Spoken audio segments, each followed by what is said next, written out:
So imperfect revolutions. No, and I agree with Bill. Whenever the U.S. goes in and tries to impose our vision of democracy in that region, we fail. We took Mossadegh out in Iran, and we ended up with the Shah, and then we ended up with But that's not our fault. It's not our fault what came out. We didn't go into Egypt.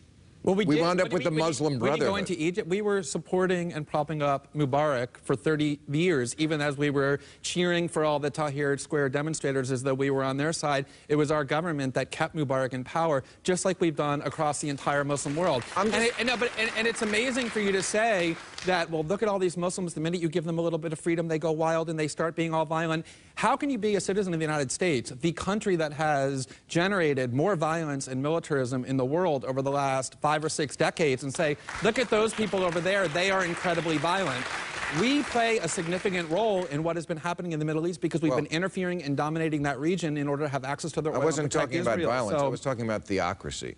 That doesn't happen here. No, well, okay, that doesn't happen here, but at the same time, Iran isn't invading lots of other countries and occupying them for a decade, nor are fundamentalist Muslim countries the way the United States is. So these things are interlinked because we are continuously interfering in that part of the world. And so to say... Really, it's all our fault? It's not all our fault, but when you send your military for 6 straight decades into other countries to bomb them, kill their children and women and innocent men, prop up dictators, yeah, you take responsibility for your actions and say, to the extent that that region... That religion goes back 1,000 years before our revolution, so I don't think we can take all the blame. I don't think we should. I think we should take a lot of it. And there's lots of bodies and corpses that have been piled up in the name of Christianity and Judaism as well.